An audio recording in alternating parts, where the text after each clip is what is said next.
Whispers of Wisdom, where we journey together through ancient wisdom and hidden practices, seeking what lies beyond. Namaste. Welcome to Whispers of Wisdom. My guest today is Anusha Suresh. Anusha is a somatic therapist. She is a spiritual sadhaki, a Devi worshipper, and also the founder of Anusha's Academy of Alchemy. Anusha, welcome. Thank you, Sapna. It's a pleasure to be here. Absolutely. So, when I look at all the facets that you have, I'm really fascinated about what could one's childhood be if you have to even come up with something like Anusha's Academy of Alchemy, right? And you're into somatic therapy. Of course, I don't know what is somatic therapy. I'll get there, but I want to know I'm very curious about your childhood.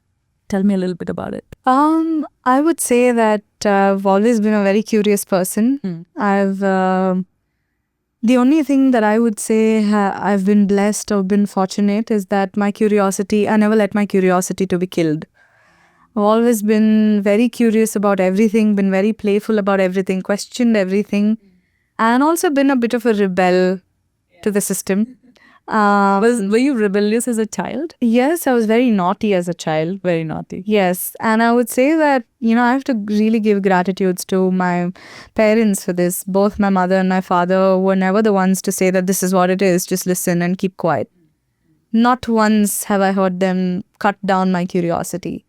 My mother, in fact, many a times when I've questioned her, only thing she would say if she doesn't know the answer to it, she'd say, I don't know. I mean, this is what we've been doing. I don't know. And I found that to be so authentically genuine and honest. That also means you can go find out. Exactly. Wow. So there were some things that she never forced me to do. She would say that, this is what I've been doing since my childhood and I feel weird not doing it. So there are some things I'm going to continue doing. Yeah. Which I find to be very honest and very real. And she's never forced me to do anything that I don't want to do. So I think I've been very privileged to have in my family life a very beautiful childhood. Of course, there has been a lot of trauma outside of home, but my home has been a safe space for me, a space that fostered curiosity, a space that fostered love, a space that fostered, deep play.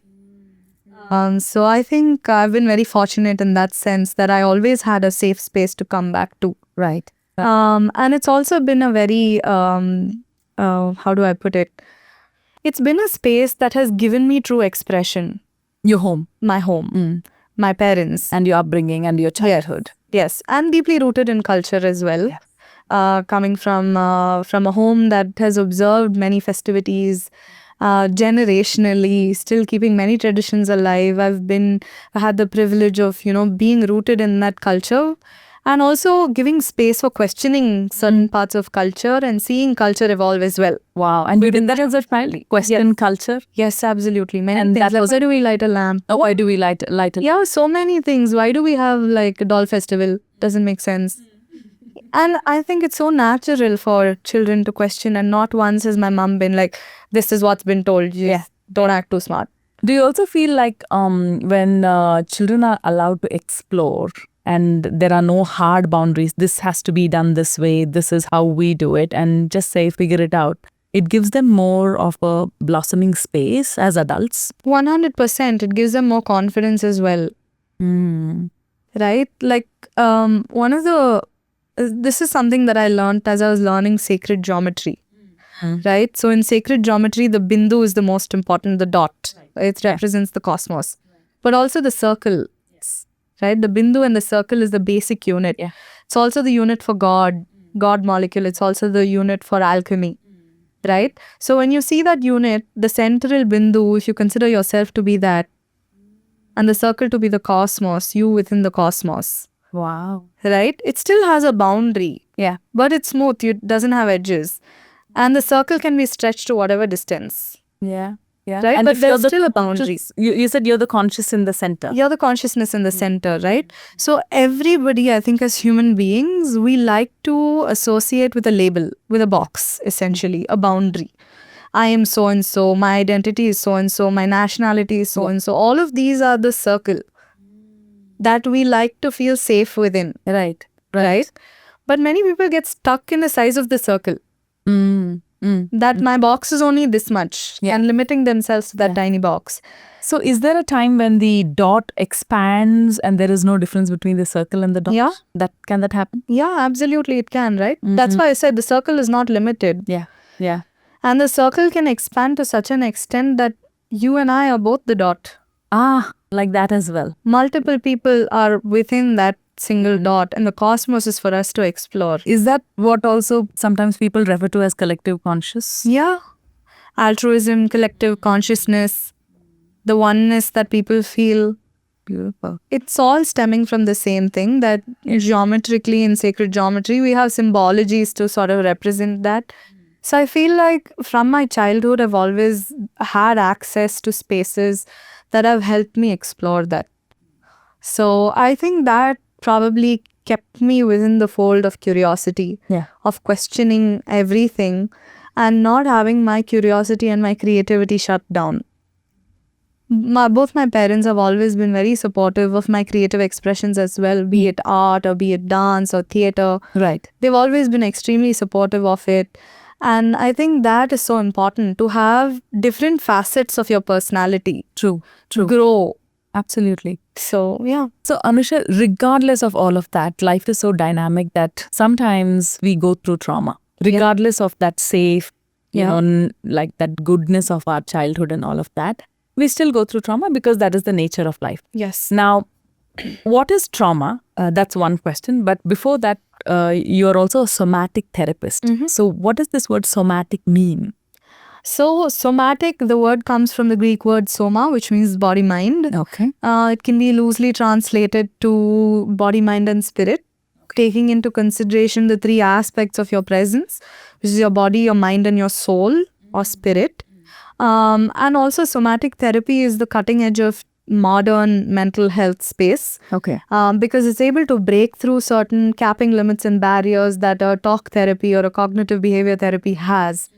Where the cognitive behavior therapy or talk therapy generally has a top to bottom approach, where you're going through your mind and your intellect. I know that I've been through a particular trauma and it has impacted me in a certain way, and this is how it's translating in my life. I know cognitively that this is happening. So then you talk and talk and talk about it and try to break down the event and all of that. That's what essentially happens in counseling. Anybody who's gone to therapy knows this journey of it. Correct. Yeah. But there are some things in our life that have no explanation. I'm deeply scared of something. I'm always freezing at a certain sound.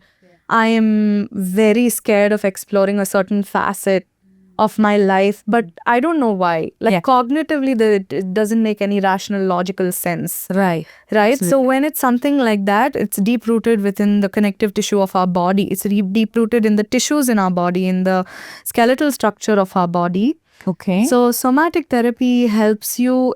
It's a bottom-to-top approach. Beautiful. So you forget about stories, narratives and all of that and just go deeply within the body. Where am I feeling stress in my body? Where do I feel tightness in my body? Wow. What is the storyline that's coming up from here? Is there even a storyline, or does it just want presence to be integrated? So how does one talk to the body? I mean, when it is just mental and when you can access narratives, it's so much more easier to, just navigate with it. Yeah. But you're saying it's a different approach. It starts with the body. And what if I don't have body awareness? That's the key point to start from.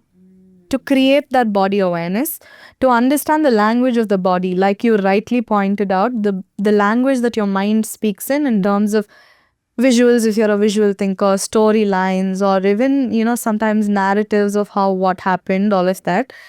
It's not like that when it comes to the body. It's very physical. It's like I feel stuckness, I feel tightness, I feel like going inwards, I feel shaky, I feel shivers. The language of the body is very different. Wow. And it's always telling you something. It's always telling you something, yes. The moment you sort of, dive into that sensation in the body and say, I'm inviting you with curiosity. Because I want to understand, where are you coming from? This tightness in my gut every time I hear a certain name, where are you coming from? Why am I feeling this? Yeah. I'm going to allow this tightness to flow through me. And then the story emerges. With the mind, is the story emerging first, right? And then you're trying to attach logic and okay, that's what happened. Yeah. But with the body, you have to really surrender to the body, because the body is intelligent. You just need to give it presence, and the body does what it needs to do to integrate and come into equilibrium. That's the wisdom of the body. But so many of us don't even know how to access the body because you're so numb and in our heads. Yeah. So the art is first coming into the body. So somatic practice also involves deep practices that help you come back to the body. Right. Because there are so many jargons, right? That say come to the present moment, be in the present moment. Yeah. Yeah. But nobody's Become teaching you aware. how. Nobody's teaching you Yeah. how. Also, do you feel like with the modern lifestyle and all that, we are losing touch with our body? Or I don't know, or is it just pockets of people?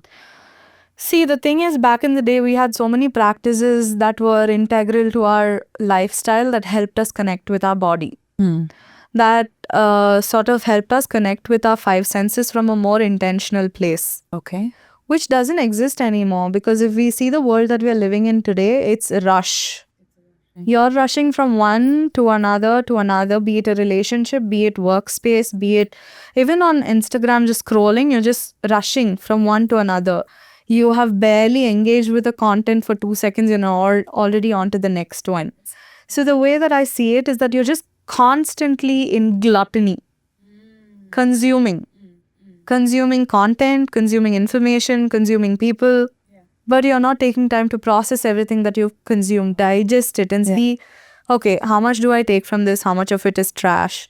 What can I align with me? What in this can I add my own piece of wisdom and make it my own?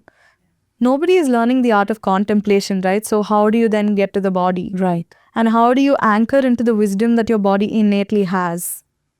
So that is something that needs to be unlearned and relearned in this process in today's modern world. Like that's how I see it. So, somatic therapy, Anusha, what is the underlying philosophy? We understood the philosophy. It is tapping through the body, and then, unlike the traditional others therapies, it's mind, and then you are unpacking narratives, and then you're coming to an understanding.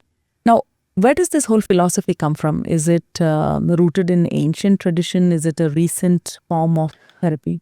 The way that I have understood it from what I have dwelled into somatic therapy is that it mixes science and spirituality and ancient cultures.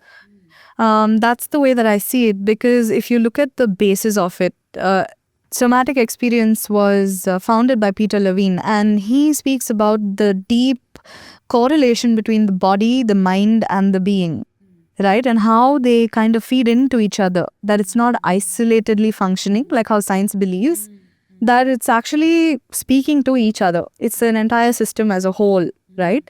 And if you look at the basis, the tools that are used in somatic therapy, which is breath work, movement, and sounding. These are three key tools that are used in somatic therapy. If you're going through somatic therapy, it's impossible for them to not use breath work, not use sounding, and not use movement. These are three key components of somatic therapy. So if you look at breath work, there are calming, sort of grounding breath work, and then there are more activating breath work, right? Like holotropic breath work or breath of fire, which is Kapalabhati essentially. Okay. Right? Or alkaline breath work, or grounding breath work like a Brahmari pranayama, or deep, diaphragmatic breath work. They all come from our school of yoga of pranayama, right? The breath work is very similar. There are some patterns which are changed here and there, but pretty much they are similar. Okay. And sounding. In sounding, we believe that sound is one of the most powerful tools of healing and integration. So in other words, we in fact ask our clients to do prolonged humming. Which comes from the Brahmari pranayama. So sound work is not like a gong or a... It can be that as well? Yes, it can be gong, it can be external sound bowls as well. But an even better way of integrating is the sounds of your own body. Wow. Right? Powerful. Which is also deeply freeing, because you don't ever wonder, okay, if I were to ask you right now, Sapna, if you can create a sound that your heart is sounding right now, forget language, forget everything else. If you could completely give autonomy to your heart to control your throat, what is the sound it would create right now? Right? Nobody thinks of this. Yeah. I mean, all I took was a moment of connection with my heart, and like, what sound can create it? Yes. So similarly with the belly, if you're feeling tightness in your belly and you could give your belly autonomy to use your throat right now to sound that tightness, how would that sound? Maybe it sounds like... Maybe it sounds like Right. Right. right? It needn't always be soft, supple sounds. It can be like roars, it can be like huffing, it can be like thumping, it could be literally anything, right? But that is sounding. That is sound that is resonant to you. But also, like traditionally, sometimes, I mean, at least people back home told me, don't make those ugly sounds. Correct. Don't make grunting sounds like that. Be more demure. You're a girl. So a lot of times I feel like women don't even, at least some girls don't have the option of even like making those sounds. Precisely, which is what we're trying to break through somatic therapy, and which Beautiful. was never there in our ancient culture. We never tried to, dictate how people should behave. Yeah, yeah. If that were the case, tribal songs wouldn't have existed. Exactly. Yeah, now even sounds are a standard of beauty, how demure and how Yeah. composed it is and how gentle it is. True. So once I did the breath work, an intense breath work in a workshop. I don't know that breath work can actually bring up emotions. Yeah. I was bawling and I didn't know why, for what reasons. Yeah. That's how you access the body, because you're not in your head. Right, yeah. And it's got deep science, right? Like I was saying, somatic therapy has bridged science and, ancient wisdom together. So the scientific reason behind why you experienced what you experienced is that during activating breath work, the prefrontal cortex relaxes to such an extent that you're not overthinking it. You're not thinking, am I being weird here? If I move like this, am I looking weird? Are people going to judge me? Yeah. That part of your brain that computes all of this information is like, she's gone back to sleep. Yeah. But you're able to access altered states of consciousness that gives you access to your subconscious and your body. So anything that is held in your body that is unprocessed as emotions, as incidents or feelings or thoughts or narratives, come up to the surface and leave. It's beautiful because for a small time, I experienced a disconnection with my body, like it was in a different realm. It was an altered state of consciousness just by breathing. Yeah. I felt like I left my body for a while. Yeah. And then I was able to actually access different parts of my life. Yeah. And the one that I thought was most healed wasn't. Yeah. Yeah. And then, there was that expression of that. Yeah.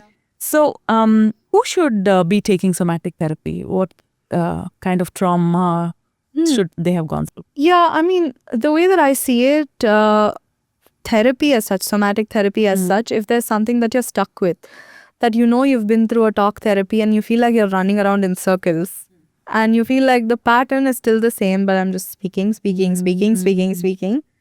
And I get trapped in my own thought spirals. Yeah. Then somatic therapy is for you, because one of the first things we say is, let's not talk, let's feel. Wow. Let's Also, go to is the it body. also if I'm a very, very analytical, logical person who talks? Yeah. Also, there were recent, I forget the research paper where this was published, that people who are very analytical, very logical, very intelligent, like who have multiple language skills and things like that, they are not therapizable. You can't walk them through talk therapy because they can see right through your questioning. Okay. So they will give you answers that they think you want to hear. Oh my God, this makes so much sense. So much sense. So even if you fall under that category, you come to somatic therapy because we shut your brain down. We're like, Right. let's not talk about it. Let's go into the body. Where is this held in the body? Because a completely different approach of curiosity that the mind gets stimulated. It's like, oh, okay, I don't have to talk about narratives, so I don't have to create narratives. Right. I can just go into the body and be curious about it. And it's exciting. Wow. So that also brings me to this question that when you have had a physical abuse or a rape or such kind of deep trauma that is almost trapped in the body, maybe you can go through healing over years. Everybody says the pain gets lesser. But I've known people who still are triggered by certain things. So somatic therapy, I'm guessing, is a huge, very powerful tool here. Yeah. I mean, I don't know if your audiences would know about this book. It was written by Dr. Bessel van der Kolk. It's called The Body Keeps Score. The Body Keeps Score. Yeah. Okay. The Body Keeps Score. And this is a deep research done on war veterans of how the body that is exposed so much to day-to-day trauma holds that imprint of trauma in the body. Yeah. Right? Yeah. And it's pretty similar to people who have survived through abuse of all forms, be it physical, sexual, emotional, all of this. Yeah. The body keeps score. Wow.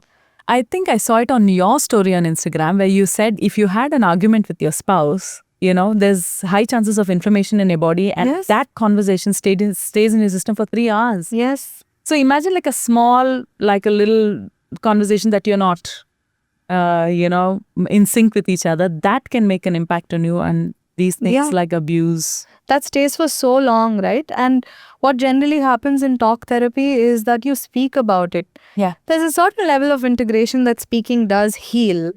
But beyond a certain level, you have to go to the body, because the body has held you during that trauma. And the body is holding that imprint of trauma. You've healed your mind, but you haven't healed your body from that imprint. There's still a cortisol release that's happening. There is still a stress response that's happening. Every time something similar happens, your body freezes or your body wants to run away from the situation. Yeah. Right? So then you have to come back to that imprint. What is that in my connective tissue? How is it manifesting in my fascia? Fascia is a connective tissue that runs throughout our body from our head to our toe. Yeah. And it holds trauma.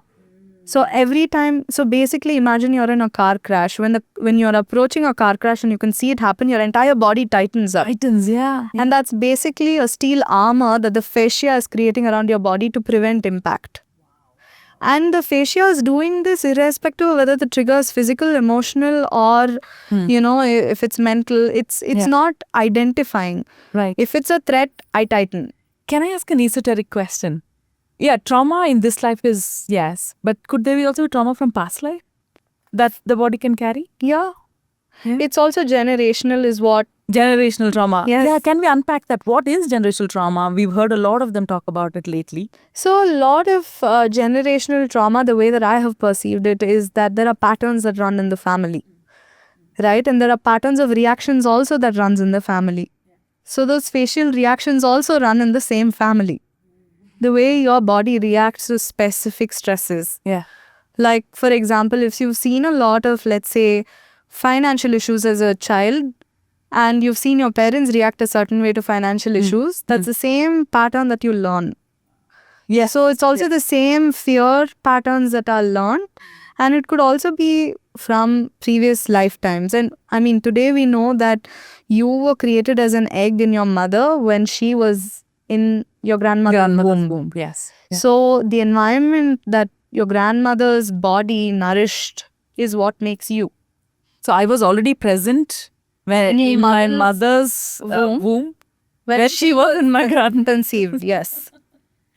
Wow. So basically everything that you are, one half of your DNA comes from your grandmother's womb environment. So she was in stress. Yeah. It's very likely that it's passed on. Similarly with gifts as well, not just trauma, even with gifts. Yes. It's equal, right? It's We've not always like- seen, right? One generation will skip something and the next generation has a different gift and you're wondering, wow, where did they get that from? Yeah. They pretty much got it from you. You just didn't, express it. It was not activated in you. Cool. So, Anusha, you briefly touched upon the word trauma, right? Nowadays, it's loosely used. Everybody is like, oh my God, especially teenagers. "Oh, don't talk to me about this. You're so traumatic. This is creating me trauma.